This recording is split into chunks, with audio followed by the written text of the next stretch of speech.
স্বাগত গ্লোবাল টাইমে। আপনাদের সাথে আছি আমি সোহাগ বক্স। বিশ্বের নানা প্রান্তের খবর জানাবো আপনাদের। শুরুতে জানিয়ে দিব শিরোনামগুলো।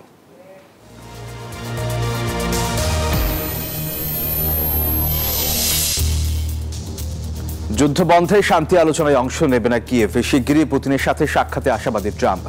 শান্তি প্রতিষ্ঠায় লক্ষ্য বলছে ক্রেমলিন। ইরানের বিরুদ্ধে শেষ আঘাত আনার হুমকি নেতানিয়াহুর। যুদ্ধবিরতিতেও গাজায় ড্রোন হামলা। উফের কারাগারে ফিলিস্তিনিদের বর্বর নির্যাতন।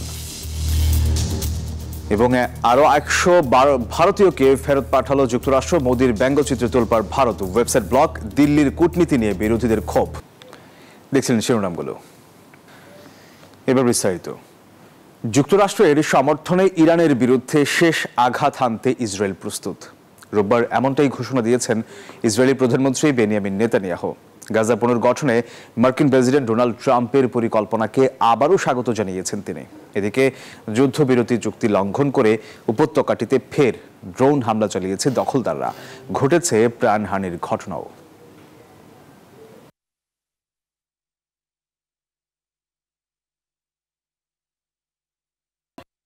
যুক্তরাষ্ট্রের পরিকল্পনা নিয়ে বিশ্বজুড়ে চলছে সমালোচনা।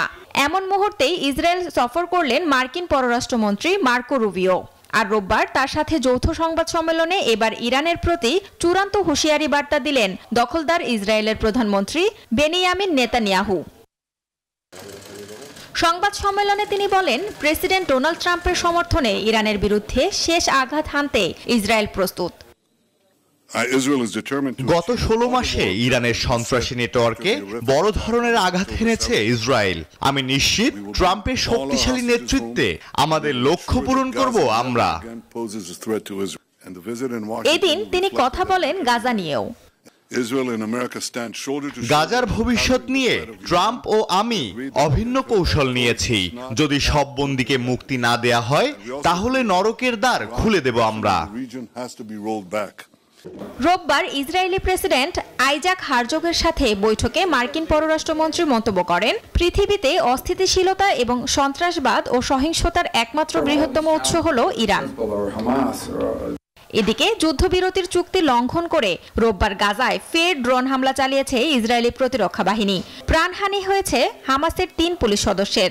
এক বিবৃতিতে এই ঘটনার তীব্র নিন্দা জানিয়েছে ফিলিস্তিনের স্বাধীনতাকামী সংগঠন হামাস। Desk report, news 24। ফিলিস্তিনিদের কারাগারে পাঠিয়ে ক্ষান্ত হচ্ছে না ইসরায়েল। বন্দীদের মারধর এবং গ্যাস স্প্রের মাধ্যমে চালানো হচ্ছে পৈশাচিক নির্যাতনও। এক প্রতিবেদনে এই হিংস্রতার কথা জানিয়েছে প্রিজনার্স মিডিয়া অফিস। উফের কারাগারে এখন 10,000 ফিলিস্তিনি আটক রয়েছে বলে জানা গেছে। তাদের মধ্যে বিনা অভিযোগে আটক করা হয়েছে অন্তত 3,000 ফিলিস্তিনিকে। 1.5 বছরের বেশি সময়ে গাজা ইসরায়েলি হামলায় 46,000-এর বেশি ফিলিস্তিনি নিহত হয়েছেন। তবে নিরীহ ফিলিস্তিনিদের মেরেই ক্ষান্ত হয়নি ইসরায়েল। তাদের গোড়া থেকে উপড়ে ফেলতে নানা পরিকল্পনাও করছে নেতানিয়াহু বাহিনী। এরই অংশ হিসেবে ওফের কারাগারে তুচ্ছ কারণেই বছরের পর বছর ধরে অসহায় ফিলিস্তিনিদের আটকে রেখেছে ইসরায়েল। বন্দী অনেকেরই কোনো হদিশ জানেন না পরিবারের সদস্যরা। এই পরিস্থিতিতে অধিকৃত পশ্চিম তীরের রামাল্লার পশ্চিমে অবস্থিত কারাগারটির ভেতরে ফিলিস্তিনিদের পরিস্থিতি নিয়ে গা শিউরে ওঠার মতো তথ্য প্রকাশ করল প্রিজনার্স মিডিয়া অফিস।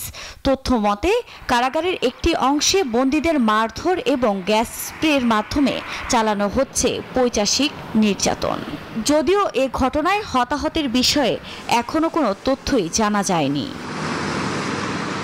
এদিকে তুরস্ক ভিত্তিক সংবাদ মাধ্যম আনাদুলু এজেন্সির প্রতিবেদনে বলা হয়, ওফের কারাগারে 10,000-এর বেশি ফিলিস্তিনি বন্দী রয়েছেন। এর মধ্যে 3,000-এর বেশি মানুষই জানেন না তাদের অপরাধ কি। যদিও এসব বিষয়ে বরাবরই নীরব ভূমিকা পালন করেন জায়ানবাদীরা। আফরিন মৌ, নিউজ 24। শিকলে বাঁধা মোদির হাত পা। ভারতের প্রধানমন্ত্রীর এমন ব্যঙ্গচিত্রে তোলপাড় আন্তর্জাতিক অঙ্গন। আর এমন কাণ্ডে দেশটির একটি সংবাদ মাধ্যমের ওয়েবসাইটও ব্লক করে দেওয়ার অভিযোগ উঠেছে। নিজ দেশেই প্রশ্ন উঠছে ট্রাম্পের সাথে মোদির বৈঠকের সফলতা নিয়ে। বিরোধীদের অভিযোগ, বিশ্বমহলে থুবড়ে পড়েছে মোদির কূটনৈতিক বলয়। ডোনাল্ড ট্রাম্পের সামনে নরেন্দ্র মোদীর হাতে পায়ে শেকল। হাস্যোজ্জ্বল মার্কিন প্রেসিডেন্ট মূলত ভারতীয় অভিবাসীদের ফেরত পাঠানোর নিন্দা জানিয়ে ওই কার্টুন ছাপে দেশটির জনপ্রিয় ভিক্তান পত্রিকা। এর পরপরই তার ওয়েবসাইট ব্লক করে দেওয়ার অভিযোগ উঠেছে। প্রথম দ্বিতীয় দফার পর এবার তৃতীয় দফায় শতাধিক অবৈধ ভারতীয়কে ফেরত পাঠিয়েছে ট্রাম্প প্রশাসন, যাদেরকে হাত পা বেঁধে ফেরতের অভিযোগ উঠেছে। ট্রাম্প মোদির বৈঠকের পর অভিবাসী ইস্যুতে কাটেনি সংকট, বরং নিজ দেশে এখন তোপের মুখে নরেন্দ্র মোদী। বিরোধীদের অভিযোগ, আন্তর্জাতিক অঙ্গনে ভারতীয়দের হাসির পাত্র বানিয়েছেন ট্রাম্প। সেই সাথে ভারতের কূটনৈতিক ভূমিকা নিয়েও প্রশ্ন তুলছেন তারা। আমাদের সাথে যে ব্যবহার করেছে মার্কিন সরকার তার নিন্দা করি। আমাদের অভ্যন্তরীণ ও বৈদেশিক নীতি ভেঙে পড়েছে। এটি বিশ্বের কাছে ভারতীয়দের অপমান। ভারতের একাধিক গণমাধ্যমে মোদি ট্রাম্পের বৈঠক নিয়ে উঠেছে সমালোচনার ঝড়। এদিকে আঞ্চলিক ইস্যুতেও তেমন সুবিধা করতে পারেননি নরেন্দ্র মোদী। শুল্ক ইস্যুতেও বাড়ছে চাপ। এমন অবস্থায় ট্রাম্প জামানায় আগামী 4 বছর মার্কিন ভারত সম্পর্ক নিয়ে ভাবতে হবে দিল্লিকে, এমনটাই মত বিশ্লেষকদের। মাসুদ রানা, নিউজ 24।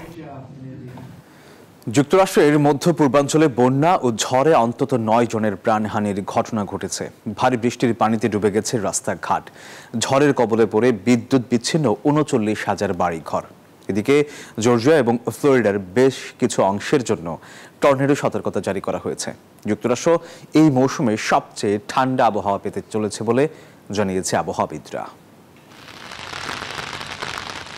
মুষলধারে বৃষ্টিপাতের ফলে দক্ষিণ পূর্ব আমেরিকার কিছু অংশ প্লাবিত হয়েছে এবং ডুবে গেছে অনেক জায়গার রাস্তা ও বাড়ি। প্রবল বর্ষণের জেরে স্থবির হয়ে পড়েছে জনজীবন। এছাড়াও দুর্যোগপূর্ণ আবহাওয়ায় 5 লাখেরও বেশি মানুষ বিদ্যুৎবিহীন অবস্থায় রয়েছে। যুক্তরাষ্ট্রের কেন্টাকি গভর্নর অ্যান্ডি বেশিয়ার রবিবারের প্রেস কনফারেন্সে কথা বলেছেন যে বন্যায় আটকা পড়া শত শত মানুষকে উদ্ধার করতে হবে। ঝড়ে ক্ষতিগ্রস্তদের সহায়তা করার জন্য উদ্ধারকারী দলগুলো 1000-টিরও বেশি অভিযান পরিচালনা করছে। এই দুর্যোগ মানব জীবনের ক্ষেত্রে মারাত্মক ক্ষতি করছে।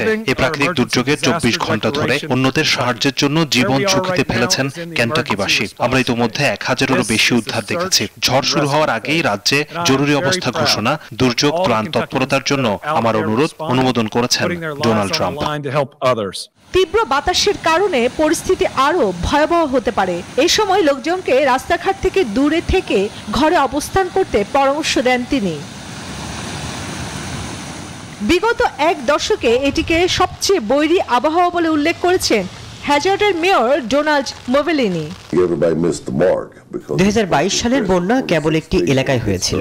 এই দুর্যোগ কাউন্টিকে ঘিরে রেখেছে। এটি 1984 সালের পর থেকে সবচেয়ে বড় বন্যা। অন্যদিকে যুক্তরাষ্ট্রের বেশিরভাগ এলাকা নতুন করে ভয়াবহ শীতের কবলে পড়েছে। ন্যাশনাল ওয়েদার সার্ভিস জানিয়েছে ফ্লোরিডা ও জর্জিয়ার কিছু অংশে প্রচন্ড ঝড় বয়ে গেছে। জারি করা হয়েছে টর্নেডো সতর্কতা। কেন্টাকি ও টেনেসির বিভিন্ন অংশে 15 সেন্টিমিটার পর্যন্ত বৃষ্টি হয়েছে বলে জানিয়েছে আবহাওয়া কর্মকর্তারা। তারা বলেন কিছু সময়ের জন্য এটি অব্যাহত থাকবে। যুক্তরাষ্ট্র এই মৌসুমে সবচেয়ে ঠান্ডা আবহাওয়া পেতে চলেছে বলে জানিয়েছেন আবহাওয়াবিদরা। চন্দ্রা, নিউজ 24। পশ্চিমবঙ্গ বিধানসভা থেকে 30 দিনের জন্য বহিষ্কার করা হলো বিরোধী দলনেতা শুভেন্দু অধিকারীকে। সেই সাথে আরও 3 বিজেপি বিধায়কের বিরুদ্ধে দেওয়া হয়েছে এই আদেশ।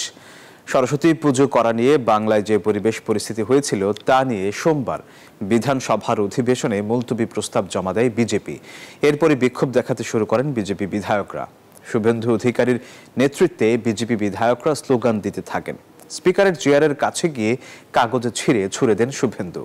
এরপর বিধানসভা থেকে ওয়াকআউট করেন বিজেপি বিধায়করা, যার জেরে তাদের বিরুদ্ধে বহিষ্কার আদেশ দেয়া হয়।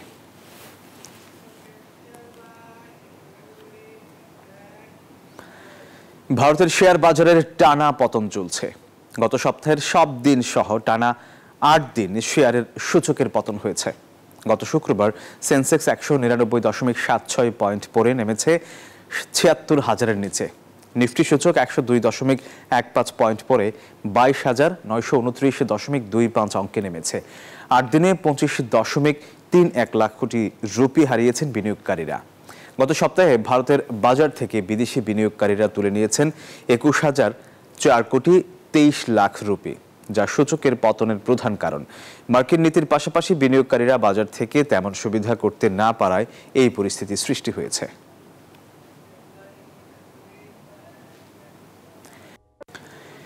বিশ্বের বিভিন্ন দেশ থেকে আসা 30 থেকে 40 হাজার রকমের লাখ লাখ ফুলের মেলা বসেছে সৌদি আরবের ইয়াম্বু শহরে। এমনকি শহরটির বুক জুড়েও সৌন্দর্য ছড়াচ্ছে রঙিন ফুল, যেন ফুলের রাজ্যে পরিণত হয়েছে একখণ্ড মরুপ্রান্তর। আর সেখানে ভিড় করছেন হাজার হাজার দর্শনার্থী। সৌদি আরব থেকে মোহাম্মদ ফিরোজের তথ্যচিত্রে ডেস্ক রিপোর্ট। মরুভূমির বুক জুড়ে ফুটেছে বাহারি রঙের ফুল, ফুলে ফুলে সেজেছে দোকানপাটও। তারই মধ্যে ফুলের পোশাকে দর্শনার্থীদের মনে মুগ্ধতা ছড়ানোর চেষ্টা। 2006 সাল থেকে হয়ে আসছে সৌদি আরবের ইয়াম্বুন শহরের ফুলের মেলা। মাসব্যাপী চলা এই উৎসবে দূর দূরান্ত থেকে ছুটে আসেন নানা দেশের মানুষ। ফুলের রাজ্যে প্রশান্তি খুঁজতে আসেন প্রবাসী বাংলাদেশিরাও। এছাড়াও ভিড় জমান পাকিস্তান, ভারত, নেপাল, ফিলিপিন্স, মিশর, লেবানন সহ বিভিন্ন দেশের নাগরিকরা। আমরা যারা প্রবাসে থাকি, আমাদের জন্য একটা সুন্দর একটা আয়োজন ইয়াম্বুতে। আসলে এই ব্যস্ততার জীবনে এমন জীবন্ত ফুলগুলো আমাদেরকেই প্রাণবন্ত করে দিচ্ছে। মেলাতে এসে গেছি ফ্লাওয়ার ফেস্টিভ্যালে, এখানে আমরা অনেক মজা করতেছি।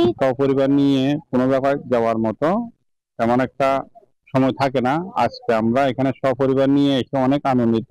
সৌদি আরবে এত ভালো একটা ফ্লাওয়ার ফেস্টিভ্যাল চলতেছে, আপনারা সবাই আসেন, দেখে যান, খুব ভালো লাগবে। 2014 সালে বিশ্বের সবচেয়ে বড় ফুলের বাগান হিসেবে গিনেস বুকে স্থান করে নেওয়া ছাড়াও 2017 সালে বিশ্বের সবচেয়ে বড় ফুলের মেলা হিসেবে পরিচিত পায় ইয়াম্বু, যার কারণে সৌদি নাগরিকরা শহরটির নাম দিয়েছে ফ্লাওয়ার ফেস্টিভ্যাল শহর। মাসুদ রানা, নিউজ 24। দর্শক, এই ছিল গ্লোবাল টাইমে। ধন্যবাদ সবাইকে।